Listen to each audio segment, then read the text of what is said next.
আমরা একসাথে ডাক্তার এবং আমরা কিন্তু পেশেন্ট, আমারও বাচ্চা আছে, আমারও বাচ্চার সময় এনআইসিউ লাগার একটা ব্যাপার থাকতে পারে, তাই না?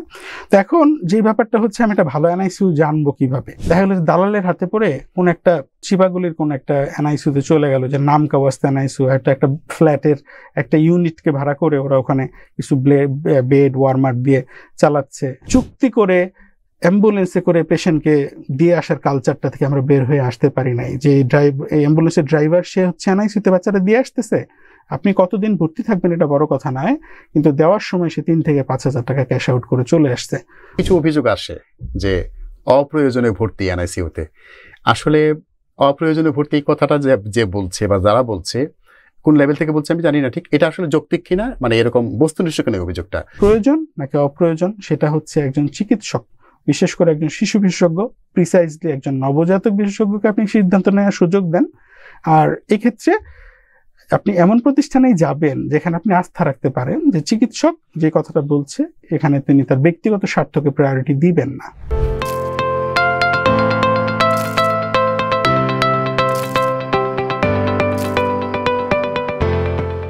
প্রিয় দর্শক, বিডিবিএস-এর বিশেষ আয়োজনে স্বাগত জানাচ্ছি, আবু নাঈম মনির। আজকে আমরা কথা বলবো এনআইসিউর ব্যবস্থাপনা এবং এখানে যে ট্রিটমেন্টগুলো হয় সেই ট্রিটমেন্ট আসলে কিভাবে হয়, কি কি যন্ত্রপাতি এখানে থাকে, সামগ্রিক দিকগুলো নিয়ে আমরা আজকে আলোচনা করতে চাই, আপনাদের জানাতে চাই। আলোচনার জন্য আমাদের স্টুডিওতে উপস্থিত আছেন তরুণ নবজাতক বিশেষজ্ঞ ডাক্তার আহমদ হাবিবুর রহিম। হাবিব, আপনাকে আমাদের স্টুডিওতে স্বাগত জানাচ্ছি। ধন্যবাদ মনির ভাই আমাকে স্বাগত জানানোর জন্য। আমরা আজকে আপনার কাছ থেকে জানতে চাইবো, আপনি যে সাবজেক্টে পড়াশোনা করেছেন, দীর্ঘ 5-6টি বছর আপনি মোটামুটি সংগ্রামের মধ্যেই ছিলেন। তো এই যে এনআইসিউতে কাজ করা, সেই এনআইসিউটা আসলে কি আমরা আমাদের জানার জন্য, মানে একজন সাধারণ মানুষ হিসেবে জানতে খুবই আগ্রহ তো কাজ করে, এবং এনআইসিউতে কি কি যন্ত্রপাতি থাকে, একটা শিশুকে আপনারা কি প্রক্রিয়ায় ট্রিটমেন্ট দিয়ে সুস্থতা থেকে নিয়ে আসেন? চমৎকার প্রশ্ন। এনআইসিইউ মানে হচ্ছে নিউনেটাল ইন্টেন্সিভ কেয়ার ইউনিট। তো এটা হচ্ছে যে নিবিড় পরিচর্যা কেন্দ্র একটা নবজাতকের জন্য। তো কার নিবিড় পরিচর্যা লাগে? যেই নবজাতক মানে হচ্ছে 0 ডেজ থেকে 28 ডেজ, জন্মের পর প্রথম 28 দিন। তো এই সময়টাতে যদি কোনো শিশুর শারীরিক অবস্থা কোনো কারণে খারাপ হয়, যদি একদম শুরু থেকে বলি, যে যখন হচ্ছে বাচ্চাটা মায়ের পেটে আছে তখন যদি তার কোনো একটা শারীরিক সমস্যা থাকে, তার নড়াচড়া কমে যায় কোনো একটা, তার রক্ত সঞ্চালন বা কোনো সমস্যার কারণে, তো অথবা ডেলিভারির পরে সে কোনো একটা সমস্যার কারণে সে কান্না করতে দেরি করে, তার মস্তিষ্কে রক্ত সরবরাহ কম হয়, অক্সিজেনের প্রবাহ না থাকে, অথবা তার শ্বাসকষ্ট হচ্ছে, তার ফুসফুস ঠিকভাবে ম্যাচিউর হয়নি, অথবা তার কোনো শারীরিক ত্রুটি আছে, অথবা জন্মের কয়েকদিন পরে গিয়ে হলেও তার কোনো একটা নতুন করে ইনফেকশন হয়েছে, অথবা জন্মকালীনই কোনো ইনফেকশন ছিল সেখানে তার একটা বিশেষ পরিচর্যা লাগবে, তখন আমরা হচ্ছে এনআইসিইউতে ভর্তি করি। অথবা কোনো একটা পেশেন্টের সার্জারি করা হয়েছে তার পোস্ট অপারেটিভ কেয়ারের জন্য, অর্থাৎ যখন আমার ইন্টেন্সিভ কেয়ার লাগবে একটা নবজাতকের জন্য, তখন আমরা একটা বাচ্চাকে এনআইসিইউতে ভর্তি করি। এখন এবং আরেকটা ব্যাপার আছে, যারা অপরিণত নবজাতক, যে হচ্ছে 34 সপ্তাহ আগে জন্ম হচ্ছে, অথবা 1800 গ্রামের নিচে যার ওজন, সেক্ষেত্রেও তাকে অন্য কোনো সমস্যা না থাকলেও ভর্তি করা লাগতে পারে। তো কেন আমরা ভর্তিটা করি? তো নর্মালি এনআইসিইউতে ভর্তি করার পরে আমরা একটা শিশুর প্রাথমিক যেই যত্নটা প্রয়োজন সেটা এনশিওর করার চেষ্টা করি। ধরেন তার শ্বাস প্রশ্বাসটা নেওয়ার জন্য তার যেই অক্সিজেনের সাপোর্ট লাগতে পারে, এটা বিভিন্ন মাধ্যমে হতে পারে। সবচেয়ে বেশি হলে হয়তো মেকানিক্যাল ভেন্টিলেটর, যেটাকে সাধারণ মানুষ লাইফ সাপোর্ট মেশিন বলে। এটা আসলে একটা মিসনোমার, মানে একটা অন্য শব্দ, প্রচলিত শব্দ, কিন্তু মূলত শব্দটা মেকানিক্যাল ভেন্টিলেটর, যে ভেন্টিলেশনটাকে করছে। এর চেয়ে পরের ধাপে আছে continuous airway pressure, positive airway pressure machine, যে সিপ্যাপ মেশিন। এরপরে আছে আপনার হয়তো নাকে নেজাল ক্যাথেটার দিয়ে, নাকে নল দিয়ে অক্সিজেন দেওয়া হচ্ছে, এরকম। এটা ছাড়া আপনার হচ্ছে তার শরীরের তাপমাত্রা মেনটেন করার জন্য আমাদের হচ্ছে রেডিয়েন্ট ওয়ার্মার থাকে, উপর থেকে তাপ যে বাচ্চার গায়ে পড়ে এবং এর ফলে তার শরীরটা গরম থাকে। একটা নবজাতক শিশু যদি অপরিণত হয় বা অসুস্থ থাকে, তার নিজের দেহের তাপমাত্রা নিজের জন্য মেনটেন করা খুব কঠিন, তখন এই তাপের মাধ্যমে সে তার প্রাথমিক সাপোর্টটা পায়। তো এখানে একটা ব্যাপার আছে যে আগে হচ্ছে ক্লোজড ইনকিউবেটরগুলো ছিল, তো সেইটাকেই বলে যে কাচের ঘরে বাচ্চাকে দিয়েছে, এটা সাধারণ মানুষ বলে। এখন আসলে ওই কাচের ঘরগুলো আমরা ইউজ করি না বিভিন্ন কারণে। তো রেডিয়েন্ট ওয়ার্মারের মাধ্যমে এই টেম্পারেচারটা আমরা মেনটেন করি। রেসপিরেটরি ব্যাপারে কথা বললাম। তারপরে তার তো আমরা অনেক বাচ্চার ক্ষেত্রে সে খাবারটা শুরুতে হয়তো ঠিকভাবে হজম করতে পারবে, বা হজম করতে গেলে বদ হজম হওয়ার একটা ভয় থাকে, বা এখান থেকে খুব জটিল একটা রোগ আছে যে নাড়ি ভুঁড়ি পচে যাওয়া বলা যায়, যে নেক্রোটাইজিং এন্টেরোকোলাইটিস, ওই টাইপের একটা কন্ডিশনে চলে যেতে পারে। এজন্য আমরা শুরুর দিকে হয়তো কিছু কিছু বাচ্চার ক্ষেত্রে খাবার শুরু না করে শিরাপথে তার পুষ্টিটা সরবরাহ করি, পার্শিয়াল এন্টারাল নিউট্রিশন আমরা দিই। তো এইগুলোর জন্য আমাদের সিরিঞ্জ পাম্প থাকে বা আনুষঙ্গিক সাপোর্টগুলো থাকে তার গ্লুকোজটা মেনটেন করার জন্য।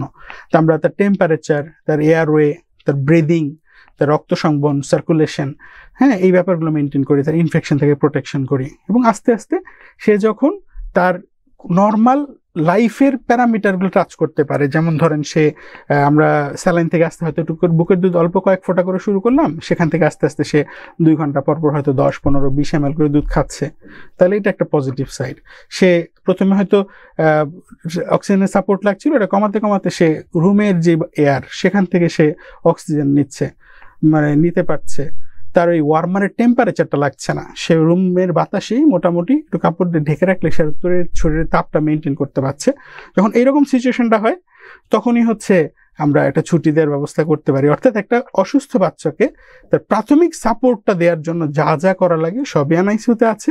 এবং এই একটা সংগ্রাম মুখর একটা ইভেন্টফুল যুদ্ধের মধ্য দিয়ে হচ্ছে এর সমাপ্তিটা হয় হয়তো ভালোর দিকে, তখন সুস্থ হয়ে তাকে আমরা বাসায় পাঠিয়ে দিই, অথবা হতে পারে যে আমরা সেই যুদ্ধে পরাজিত হতে পারি।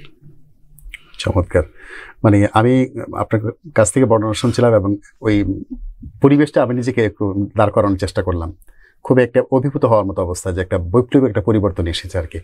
এনআইসিইউর আগে, মানে এনআইসিইউটা বাংলাদেশের যাত্রা কবে থেকে শুরু করে জানতে খুব ইচ্ছে করছে। পাশাপাশি এর আগের অবস্থা আসলে কেমন ছিল, মানে এইরকম কোনো চিত্র আপনাদের কাছে আছে কিনা? আচ্ছা, এনআইসিইউ বলতে একদম নবজাতকের চিকিৎসার যদি গ্লোবাল সিনারিওটা বলি, সেটাও হয়তো 1950-60-এর আগে খুব বেশি অর্গানাইজ ছিল না। এবং এর পরবর্তীতে গ্লোবালি মেকানিক্যাল ভেন্টিলেটর বলতে যে ব্যাপারটা আছে সেটার ব্যবহারটা কিছুটা শুরু হয় 60-এর দশকে। বাংলাদেশে এই ব্যাপারটা অনেক পরে এসেছে। তো 1995-এর দিকে বিএসএমএমইউতে এমআর খান স্যার বা ওনারা হচ্ছে এই পেডিয়াট্রিক্সের মানে এমআর এই এনআইসিইউর ব্যাপারটা নবজাতক ইউনিট বলা যায় আর কি, এটা শুরু করেন। এবং তখন এর দায়িত্ব দেন হচ্ছে আমার সরাসরি শিক্ষক প্রফেসর ডক্টর শহীদুল্লাহ স্যারকে। তো স্যার হচ্ছে বলা যায় বাংলাদেশের ক্ষেত্রে নবজাতক চিকিৎসার ক্ষেত্রে কিংবদন্তি। এবং স্যারের হাত ধরেই মূলত হচ্ছে এই নবজাতক শিক্ষাটা, মানে আমাদের যে সাবজেক্ট নিওনাটোলজি, এই নিওনাটোলজিটার শুরু। এবং এখানে মূলত হচ্ছে এই সিনারিওটাও যে খুব যে উন্নত হয়ে গিয়েছিল ওই সময়টাতে তা না, কিন্তু আস্তে আস্তে স্যারদের হাত ধরে এখন যেটা হয়েছে যে বাংলাদেশের উপজেলা পর্যায়ের প্রত্যেকটা উপজেলাতেই মোটামুটি 1 বা 2টা রেডিয়েন্ট ওয়ার্মার আছে, সেখানে শরীর তাপমান মেনটেন করার জন্য যন্ত্রপাতিগুলো আছে। দুঃখের বিষয় হয়তো কোনো কোনো উপজেলায় এটা হয়তো স্টোরেই পড়ে আছে বা কিছু একটা, কিন্তু নর্মালি উপজেলা ওয়ার্মারটা গিয়েছে। জেলা সদর পর্যায়ে সরকারি বা বেসরকারিভাবে কিছু কিছু উন্নত জেলায় এনআইসিইউর ব্যবস্থা রয়েছে, তো সেখানেও লাইফ সাপোর্ট ব্যাপারটা সবগুলো জেলাতে নাই, মেকানিক্যাল ভেন্টিলেটর। আর ঢাকা কেন্দ্রিক এনআইসিইউ বেশ ভালো কিছু এনআইসিইউ তৈরি হয়েছে, এবং বিভাগীয় শহরগুলোতেও প্রতিটা বিভাগীয় শহরে মোটামুটি ভালো মানের এনআইসিইউ রয়েছে। আর জেলা পর্যায়ে অল্প কিছু উন্নত জেলাতে এই ব্যবস্থাটা এখন পর্যন্ত আছে। তবে সারা দেশে যেই পরিমাণ নবজাতকের জন্ম প্রতিদিন হচ্ছে, অথবা তার যেই গতিটা, যেই হারে আমাকে একটা অসুস্থ বাচ্চাকে মানে এরকম একটা ক্রিটিক্যাল মোমেন্টে হয়তো আধা ঘন্টা বা 20-25 মিনিটের মধ্যে আমি যদি এক্সেসটা নিতে পারতাম, তাহলে হয়তো বাচ্চাটা বাঁচানো যেত বা বাচ্চাটার ফেইটা তো খারাপ হতো না। অতটুকু পর্যায়ে বাংলাদেশ এখনো যেতে পারে নাই। তো সুতরাং আমি যদি উপজেলার একটা বাচ্চা অসুস্থ হয়, তাকে আমি অ্যাম্বুলেন্সে করে শুধু নাকে একটু অক্সিজেন দিয়ে, বা হয়তো অক্সিজেনও ম্যানেজ করা যাচ্ছে না, তো এমন একটা কন্ডিশনে জেলা পর্যায়ে আনতে আনতে অথবা ঢাকায় আনতে আনতে অনেক সময় বাচ্চাটা অনেক খারাপ অবস্থায় চলে যায়। আচ্ছা, অত্যাধুনিক এই যে মানে শিশুদের চিকিৎসার যে একটা ব্যবস্থাপনা, সেই ব্যবস্থাপনার আগে মানে কি পরিমাণ শিশু মারা যেত, এবং এই ব্যবস্থাপনাটা যুক্ত হওয়ার কারণে স্বাস্থ্যসেবায় শিশুর মৃত্যুর হারটা কি পরিমাণ কমেছে? আপনাদের কাছে কোনো স্ট্যাটিস্টিক আছে কিনা? এক্সাক্ট ডাটাটা বলা আসলে মানে আমার একটু কঠিন হয়েছে, আমি যেহেতু রিসেন্ট আপডেটটা নেই নাই। তবে শিশু মৃত্যুর হার কিন্তু আগের তুলনায় অনেক কমেছে। তো এই কমার ক্ষেত্রে একটা অন্যতম কারণ হচ্ছে ইনস্টিটিউশনাল ডেলিভারি। রিসেন্ট যেই ডাটাটা যে আমাদের 1030 জন শিশু মারা যায় আন্ডার 5 চিলড্রেন, হ্যাঁ, তো মানে 5 বছরের কম বয়সী শিশু, এর মধ্যে 20 জনই হচ্ছে নবজাতক। তা আমি যদি দেখি যে টোটাল যেই শিশু মৃত্যুর হারটা, আমি যদি নবজাতককে মৃত্যুর হাত থেকে বাঁচাতে পারি, সেক্ষেত্রে কিন্তু আমার শিশু মৃত্যুর হারটা অনেকাংশেই কমে আসবে। এবং আমাদের টার্গেট হচ্ছে সাস্টেনেবল ডেভেলপমেন্ট গোল আলোকে যে 1012 জন শিশু যাতে মৃত্যু পর্যন্ত আমরা যেতে পারি, এটা একটা অনেক লম্বা একটা রাস্তা। তো সেদিকে আমরা হাঁটছি, আমাদের অগ্রগতি কিছুটা হচ্ছে, কিন্তু এখন পর্যন্ত জিনিসটা অনেক কঠিন। কারণ হচ্ছে এইখানে একটা ব্যাপার খুব ইম্পর্টেন্ট, সেটা হচ্ছে ইনস্টিটিউশনাল ডেলিভারিটা এখানে নিয়ে আসতে হবে। অর্থাৎ ডেলিভারিগুলো যদি আমি হাসপাতালে করি, আমার একটা রিসেন্ট কয়েক বছর আগে একটা স্টাডি ছিল, মানে আমাদের রিপোর্টিং ছিল বেসিক্যালি। আমরা দেখলাম যে জেলা পর্যায়ের সবগুলো উপজেলার এগুলো নিয়ে যেই বাচ্চাগুলোর হাসপাতালে ডেলিভারি হয়েছে ওদের আউটকামটা ভালো ছিল, ওরা মানে খারাপের দিকে কম গিয়েছে। আরেকটা ব্যাপার হচ্ছে যে আপনার বাসায় গিয়েও যদি আমি খুব স্কিলড, আমাকেই হয়তো নিয়ে যাওয়া হলো, আমি তো একজন নবজাতক বিশেষজ্ঞ, আমাকে নিয়ে বলা হলো যে আপনি বাচ্চাটা ম্যানেজ করেন, তো এটা খুবই স্বাভাবিক যে বাসায় আমি সেই যন্ত্রপাতিগুলো, সেই অক্সিজেন বা সেই সাকশন মেশিন এগুলো আমি পাবো না। সুতরাং এখানে বাচ্চাটাকে ম্যানেজ করা কঠিন হয়ে যাবে। সুতরাং হাসপাতালের ডেলিভারিটা যদি মানে পেশেন্টের যে ডেলিভারিটা যদি হাসপাতালে আমরা করতে পারি, যেখানে শিশুকে সাপোর্ট দেয়, এখানে কিন্তু নবজাতক বিশেষজ্ঞ লাগবে না, একজন স্কিলড নার্স হলেই যথেষ্ট, হ্যাঁ, অথবা মিডওয়াইফ যদি খুব স্কিলড হয় এই ব্যাপারে সম্ভব। তো এইটা হলে অনেকটুকু হবে। আর আরেকটা ব্যাপার আছে যে কিছু বাচ্চা হাসপাতালে থাকার পরেও হচ্ছে অসুস্থ হইতে পারে, সেক্ষেত্রে এই ব্যাপারটা হচ্ছে আমাদের জার্নিটা শুরু হয় অনেক আগে। নর্মালি একটা প্রেগনেন্সি প্ল্যান্ড হওয়া উচিত, এবং সেই প্রেগনেন্সিতে তার বাচ্চা পেটে আসার আগে থেকেই যে প্রস্তুতিটা নেওয়া উচিত, এবং সেই টোটাল টাইমে তার অ্যান্টিন্যাটাল চেক আপটা এটা ঠিকভাবে করা উচিত। WHO যেটা রিসেন্টলি বলে যে আমাদের এই 9 মাসের প্রেগনেন্সিতে অন্তত 8 বার চেক আপ করা, প্রথম দিকে 12 সপ্তাহের মধ্যে একবার, এরপরে হচ্ছে আপনি প্রায় 12 থেকে 20 সপ্তাহের মধ্যে, 24-25 সপ্তাহের দিকে একবার, যদি অন্তত 4টা আপনি দিতে চান 32 সপ্তাহের দিকে একবার, 36 সপ্তাহের দিকে একবার, এর চেয়ে আপনি ডিউরেশনটা হাফ করে নিয়ে আসতে পারি যদি 8 বার ভিজিট হয়। সেক্ষেত্রে এই অ্যান্টিনেটাল চেক আপের মধ্যে আমরা যখন মাকে ঠিকভাবে দেখবো যে মায়ের হাইপারটেনশন আছে কিনা, ডায়াবেটিস আছে কিনা, বা তার কোনো ইনফেকশন আছে কিনা, বা তার কোনো ইনসাফিসিয়েন্সি হচ্ছে কিনা, বা ইনফেকশনের কারণে তার ইউটিআই বা এই টাইপের কমপ্লিকেশনগুলো হচ্ছে কিনা, অথবা তার রক্ত স্বল্পতা আছে কিনা, এগুলো বলে দেয় যে বাচ্চার আসলে কন্ডিশন কীরকম আছে। এবং আমরা বাংলাদেশে এখন আল্ট্রাসাউন্ডটা খুবই অ্যাভেলেবল, আমরা একটা ভালো স্ট্যান্ডার্ডের আল্ট্রাসাউন্ড যদি করি, সেখানে কিন্তু আমরা পেশেন্টের বাচ্চার কন্ডিশন সম্পর্কে খুব ভালো একটা ধারণা পাই। এর মধ্যে যদি দেখি যে কোনো বাচ্চার শারীরিক কোনো সীমাবদ্ধতা আছে বা বৃদ্ধিটা ঠিকমতো হচ্ছে না, তাদের ক্ষেত্রে আমরা আরেকটু একটা অ্যাডভান্স একটা পরীক্ষা করি, সেটা হচ্ছে ডপলার পরীক্ষা। ডপলার পরীক্ষা করলে আমরা বুঝতে পারি যে তার রক্ত সংবহনটা ঠিকঠাক মতো হচ্ছে কিনা। যদি দেখি যে রক্ত সংবহন ঠিকঠাক আছে, আলহামদুলিল্লাহ আমরা আমাদের প্রেগনেন্সি কন্টিনিউ করতে পারি। আর যখন দেখি যে না, এই যে রক্ত সংবহনটা খুব সীমাবদ্ধ হয়ে যাচ্ছে, বাচ্চাটার কষ্ট হচ্ছে, তখন আমরা ডিসিশন নিতে পারি আমরা কি সিজারে চলে যাব কিনা, অথবা আমরা ফার্দার কোনো ইন্টারভেনশনে যাব কিনা। তো এখানে উন্নত দেশগুলোতে কোনো বাচ্চা যদি এই মায়ের পেটে থাকাকালীন সময় তার রক্ত স্বল্পতা থাকে বা আরও বেশ কিছু জটিলতা থাকে, সেখানে ইন্ট্রাইউটেরাইন ট্রান্সফিউশন অর্থাৎ মায়ের জরায়ুতে থাকা অবস্থাতে ব্লাড ট্রান্সফিউশন বা এগুলো বিভিন্ন করা যায়। তো এই ব্যাপারগুলো তো আমরা করতে পারি না, কিন্তু আমরা যদি চেক আপটা করি তাহলে হচ্ছে আমরা বুঝতে পারি যে প্রবলেমটা কোথায় হবে এবং আমরা কোন লেভেলে। হয়তো একটা বাচ্চার প্রিটার্ম, তাকে ডেলিভারি করলে বাচ্চাটা খারাপ হয়ে যায় আমি জানি, আমি তারপরে তার অ্যাম্বুলেন্স নিয়ে তাকে না দৌড়ে আমি যদি মাটাকেই টারশিয়ারি একটা হাসপাতালে ডেলিভারি করাই, সেক্ষেত্রে ওখানে ডেলিভারি করলাম যেখানে এনআইসিইউ সাপোর্ট আছে, তাহলে ওই বাচ্চাটার ভালো হওয়ার বা বেঁচে থাকার সম্ভাবনাটা অনেক বেড়ে যায়। ধন্যবাদ। মানে এই বিষয়ে খুব চমৎকার করে বলেছেন, আমরা আসলে একটা ডিটেলস ধারণা পেয়েছি। এখন একটু জানতে চাই যে সাধারণ মানুষ অনেক সময় এনআইসিইউতে যাবে, তো একটা ভালো আদর্শ এনআইসিইউ চেনার জন্য মানে কি কি বৈশিষ্ট্যের দিকে তার নজর দেওয়া দরকার বলে মনে করেন আপনি? এইটা প্রশ্নটা খুবই ক্রিটিক্যাল এবং খুবই দরকারি এই কারণে যে আসলে আমরা একসাথে ডাক্তার এবং আমরা কিন্তু পেশেন্ট, আমারও বাচ্চা আছে, আমারও বাচ্চার সময় এনআইসিইউ লাগার একটা ব্যাপার থাকতে পারে, তাই না? তো এখন যে ব্যাপারটা হচ্ছে আমি একটা ভালো এনআইসিইউ জানবো কিভাবে, এক্ষেত্রে সবচেয়ে প্রথম কথা হচ্ছে বাংলাদেশে এখন পর্যন্ত এনআইসিইউটা জেনারেল পেডিয়াট্রিশিয়ান বা অন্যান্য পেডিয়াট্রিশিয়ান যারা আছেন তারাও দেখেন, নিউরোলজিস্টের সংখ্যা খুব বেশি নয়। তো ওভারঅল এইখানে আমি মনে করি একজন নবজাতক বিশেষজ্ঞ একটা এনআইসিইউ যত স্মার্টলি হ্যান্ডেল করতে পারবেন, অন্যদের ক্ষেত্রে এক্সপার্টাইজটা অত ভালো না হওয়ার সম্ভাবনা রয়েছে। সেক্ষেত্রে যদি ওনারা সিনিয়র হন বা ওনারা যদি এক্সপার্ট হন সেক্ষেত্রে কোনো সমস্যা নাই, কিন্তু আদারওয়াইজ ওনাদের কিছু ট্রেনিং নিয়ে নেওয়া উচিত এই ব্যাপারটাতে। কারণ নর্মালি জেনারেল পেডিয়াট্রিক্সের যেই জায়গাটা, এখানে অনেক সময় দেখা যায় যে এনআইসিউর মাইনর ডিটেইলগুলো অনেক সময় আসে না, এইটা একটা ব্যাপার। আর সাধারণ মানুষ তাহলে কিভাবে বুঝবে? সে যদি দেখে, উনি যদি দেখেন যে একটা এনআইসিউ একজন নিওনেটোলজিস্ট দিয়ে পরিচালিত, তাহলে সম্ভাবনা আছে যে এই এনআইসিউটা ঠিকভাবে পরিচালনা করা হবে এইটা। অথবা ধরেন জেনারেল পেডিয়াট্রিশিয়ান হোক, কিন্তু উনি অনেক স্কিলড এবং প্রতিষ্ঠানটা অনেক বিখ্যাত বা স্বনামধন্য, অনেক দিন ধরেই একটা ভালো কাজ দিয়ে বড় হয়ে আসতেছে, বা যেই ব্র্যান্ডের যেই একটা হাসপাতালগুলো, ওরা ওদের ব্র্যান্ডের ইমেজটা ঠিক রাখার জন্যই দেখা যায় যে এইসব জায়গায় ছোটোখাটো যে শর্টকামিংসগুলো এগুলো ওরা ওভারকাম করার চেষ্টা করে। তো এবং একই সাথে খুব সচেতন হতে হবে যে আমার একটা বাচ্চা, অনেকের হয়তো দেখা গেল যে 10 বছর 11 বছর পরে একটা বাচ্চা হয়েছে, এরকম আমরা অনেক পেশেন্ট পাই। তো এই পেশেন্ট আসলো, সে দেখা গেল দালালের হাতে পড়ে কোন একটা চিবাগুলির কোন একটা এনআইসিউতে চলে গেল, যে নাম কাওয়াস্তা এনআইসিউ, একটা ফ্ল্যাটের একটা ইউনিটকে ভাড়া করে ওরা ওখানে কিছু বেড ওয়ার্মার দিয়ে চালাচ্ছে, নার্সের বদলে হয়তো আনস্কিল্ড লোকজন রেখে দিয়েছে। হ্যাঁ, দেখতে তো নার্সের মতোই লাগে, কিন্তু তার নার্সের কোনো দক্ষতা নাই বা নলেজ হয়তো এরকম নাই, ইনজেকশন দিতে পারে বা এরকম। তারপরে হচ্ছে আপনার সাথে যে ওয়ার্ড বয় বা ওনাদের অবস্থা ভালো না, হয়তো জেনারেল যারা একটা নবজাতক ডিল করতে পারে এমন স্কিলড মেডিকেল অফিসার সেখানে রয়েছে কিনা, এই ব্যাপারটা কিন্তু এটা এনশিওর করার ব্যাপার থাকে।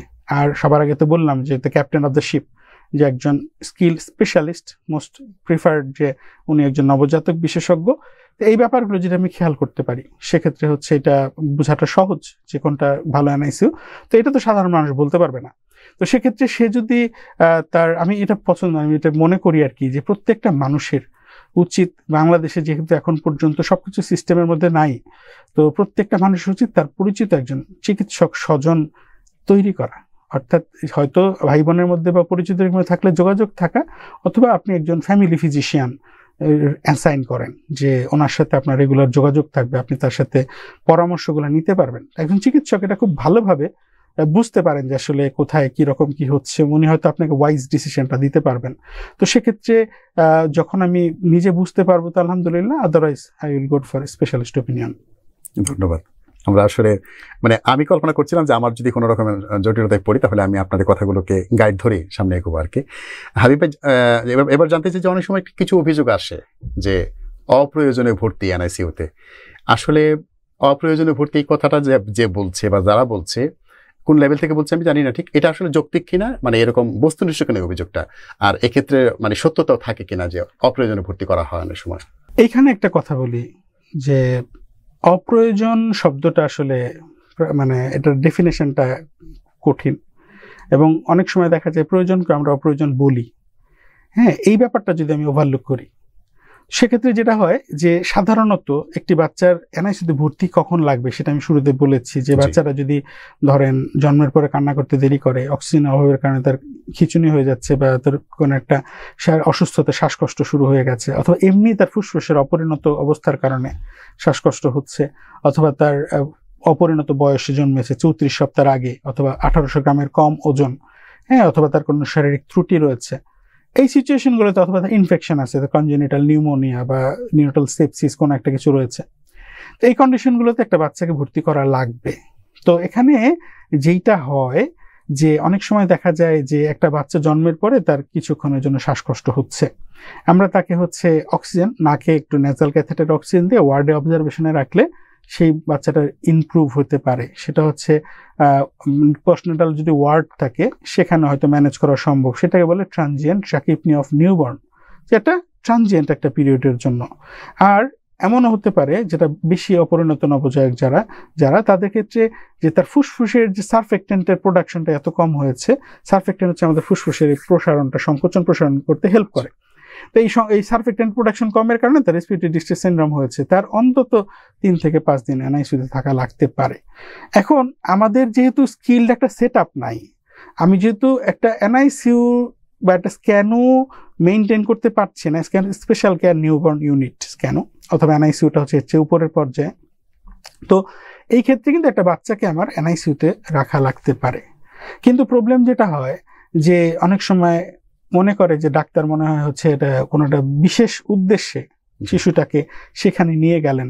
তো এখানে দুই দিক থেকেই তদারকির সুযোগ রয়েছে। একটা জেনারেল পিপল হয়তো কমেন্টটা করলে এটা নেওয়ার সুযোগটা খুবই কম যে আসলে এটা অপ্রয়োজনীয়, কিন্তু এটাই বাস্তব যে আপনি যত আর্লি ইন্টারভেনশনটা নেবেন, সেক্ষেত্রে হচ্ছে ধরেন বাচ্চাটার অক্সিজেনের প্রয়োজন হচ্ছে, আপনি যদি এখনই তাকে অক্সিজেন দেন, সম্ভাবনা আছে যে সিম্পল সিপ্যাপে, হ্যাঁ, যে নাকে ছোট করে টেয়া দেয়, সিপ্যাপে দিলেই বাচ্চাটা অনেকটুকু ইমপ্রুভ হয়ে যাবে এবং তার কখনোই লাইফ সাপোর্ট লাগবে না। কিন্তু আপনি যদি ধরেন তাকে রেখে দিলেন ওয়ার্ডে শুধু ন্যাজাল অক্সিজেনে, তার কন্ডিশন খারাপের দিকে চলে যাচ্ছে, তখন কিন্তু শেষের টাইমে তার যদি মেটাবলিক অ্যাসিডোসিস বা অন্য কমপ্লিকেশনগুলো শুরু হয়ে যায়, তখন কিন্তু আপনি লাইফ সাপোর্ট দিলেও বাচ্চাটাকে টিকাতে পারবেন না, কারণ তো অলরেডি তার বডির ইন্টারনাল এনভায়রনমেন্টগুলো হ্যাম্পার হয়ে গেছে। তো সেক্ষেত্রে বেটার হচ্ছে যে আপনি এই সিদ্ধান্তটা কি প্রয়োজন নাকি অপ্রয়োজন, সেটা হচ্ছে একজন চিকিৎসক, বিশেষ করে একজন শিশু বিশেষজ্ঞ, প্রিসাইজলি একজন নবজাতক বিশেষজ্ঞকে আপনি সিদ্ধান্ত নেওয়ার সুযোগ দেন।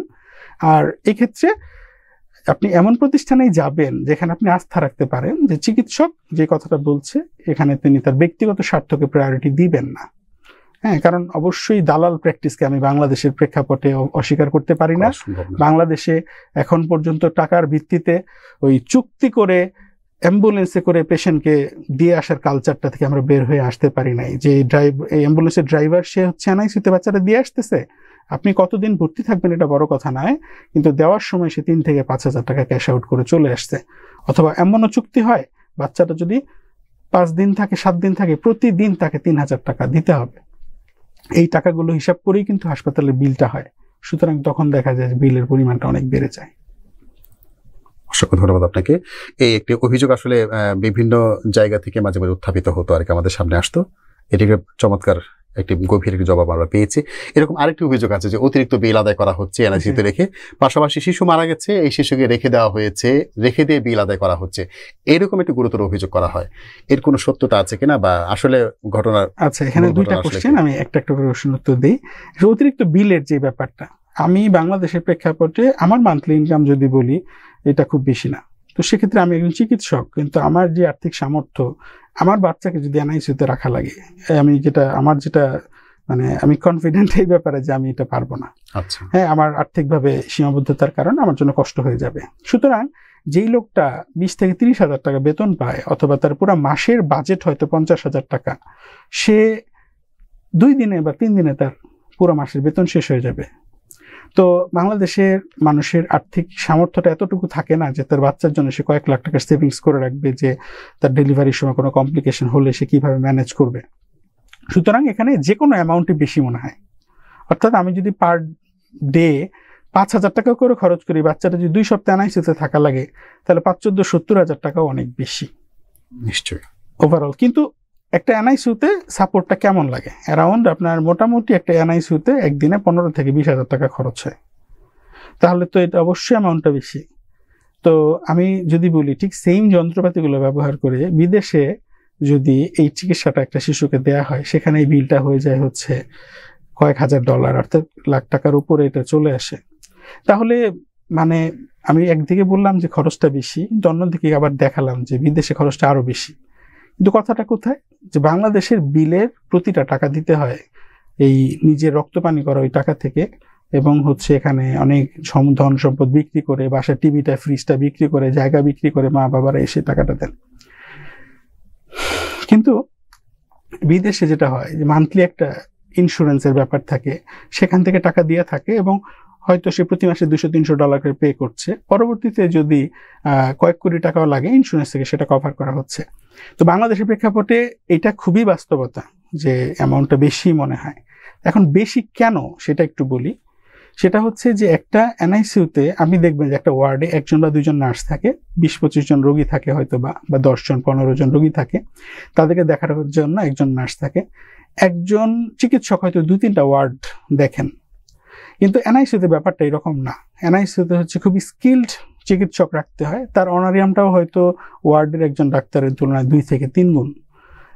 এনআইসিউতে আইডিয়াল হচ্ছে একটা বেডের পিছনে একজন নার্স থাকবে। আচ্ছা।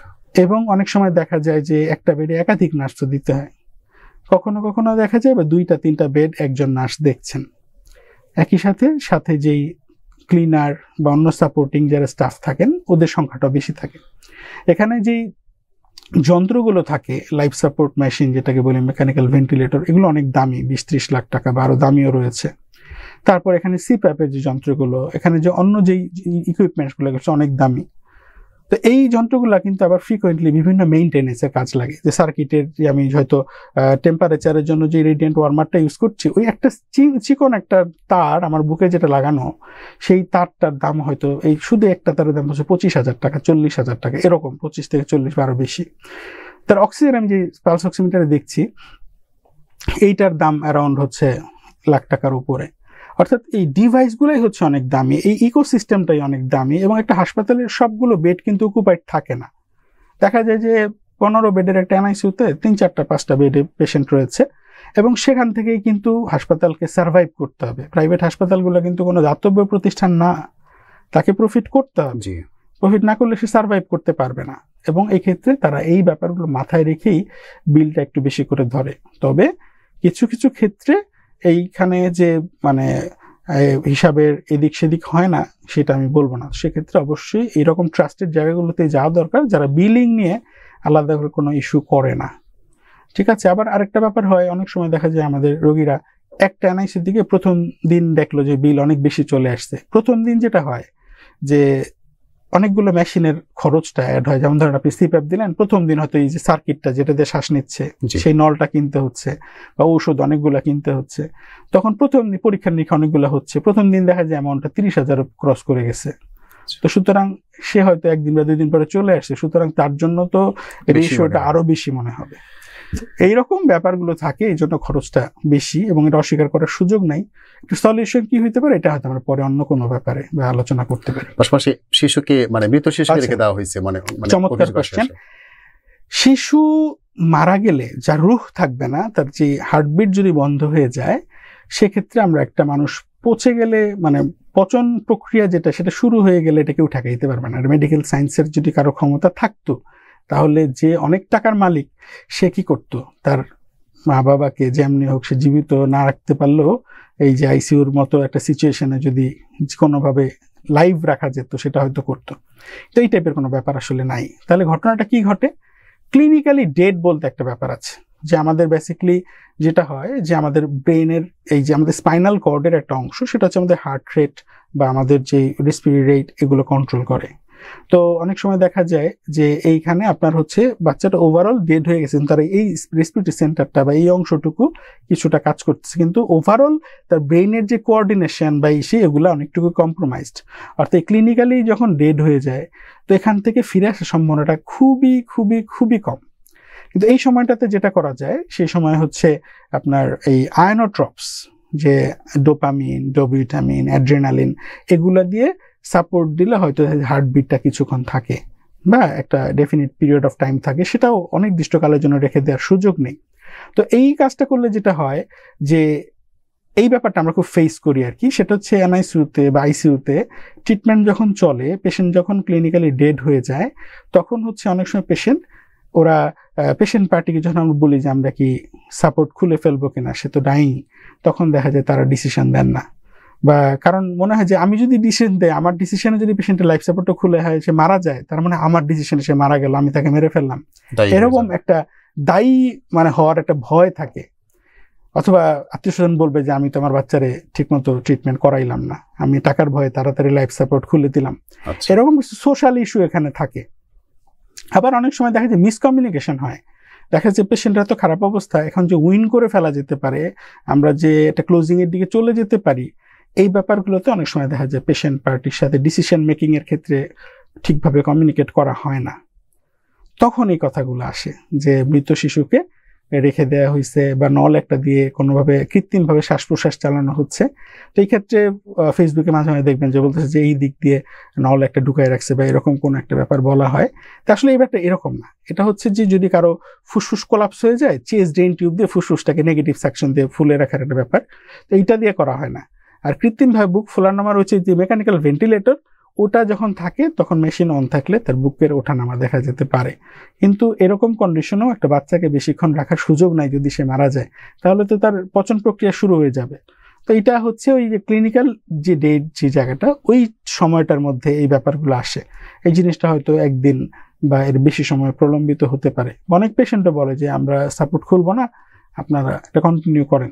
কিন্তু পেশেন্ট যদি তার কনসার্নটা জানিয়ে দেন যে আমার আর্থিক সীমাবদ্ধতা রয়েছে, এই পেশেন্ট নিয়ে আমি আর বেশি দূর যেতে চাচ্ছি না, তো যদি আশা ভরসা খুব বেশি না থাকে আমরা কুইট করতে পারি। ইভেন যদি চিকিৎসার মাঝখানেও একজন রোগীর স্বজনরা সিদ্ধান্ত নেন যে আমি আর ট্রিটমেন্ট কন্টিনিউ করতে পারছি না, যেহেতু এটা ব্যয়বহুল ব্যাপার, তো দেখা যায় আমরা চিকিৎসকরা এই ব্যাপারে তাদের সাথে ডিসিশনটা ওনাদের কথার আলোকেই নেই। কিন্তু এখানে অনেক সময় রোগীর পক্ষ থেকে একটু কনফিউজড একটা অ্যাপ্রোচ থাকে, ওনারা তখন কিছু বলতে চান না, তো পরবর্তীতে ব্লেমিং পলিটিক্স শুরু হয়ে যায়। আমরা আসলে এই অবস্থার, এই পলিটিক্সের অবনতন চাই, অবসান চাই। একটু জানতে চাই যে শিশুর যখন কান্নার বিষয়টি, জন্মের পরে নবজাতকের কান্নার সাথে আসলে শিশু বেঁচে আছে কি মৃত্যুর দিকে চলে যাচ্ছে, এরকম একটা আশঙ্কার কথা আমাদের কানে আসে, আমরা ধারণা করি আর কি, আপনাদের কাছ থেকে আমরা শুনি। আসলে কান্না করা না করার মধ্য দিয়ে কি শিশুর বেঁচে থাকা বা মরে যাওয়ার একটা কোনো সিচুয়েশন তৈরি হয়? আচ্ছা, এইটা একটা ব্যাপার। বাচ্চার কান্না করাটা জরুরি, কিন্তু কন্টিনিউয়াস কান্না করাটা জরুরি না। এখানে আমাদের অনেকের ধারণা আছে যে বাচ্চা, আমরা অনেক সময় পাই যে বাচ্চা সুন্দর শ্বাস নিচ্ছে, সবকিছু ঠিকঠাক, তো পেশেন্ট এসে পেশেন্টের স্বজনরা এসে, বাচ্চার স্বজনরা এসে বলছে যে স্যার বাচ্চা তো কান্না করতেছে না, তার মানে কি বাচ্চা খুব খারাপ? আসলে কান্নার পারপাসটা কি? পারপাসটা হচ্ছে বাচ্চা যখন মায়ের পেটে থাকে তখন আমাদের বডির যে ফিটাসটা থাকে মায়ের পেটে, তার রক্ত সংবহন তন্ত্রের যে রক্ত সঞ্চালনের যে ধরনটা সেটা সম্পূর্ণ আলাদা। তখন হচ্ছে মায়ের মায়ের জরায়ু থেকে শিশুর নাভি হয়ে এটা রক্তনালীর মাধ্যমে সে হচ্ছে অক্সিজেন বা রক্তের সরবরাহটুকু পায়। হার্টে তখন হচ্ছে একটা ফুটা থাকে এবং এক পাশ থেকে আরেক পাশে ফুটো দিয়ে রক্তটা চলে যায়। ফুসফুসে আমরা যে শ্বাস প্রশ্বাস নিচ্ছি, বাতাস দিয়ে অক্সিজেন নিচ্ছি, এটা কার্বন ডাই অক্সাইড ছেড়ে দিচ্ছি, এই টাইপের কোনো কাজ ওই সময় ফুসফুস করে না।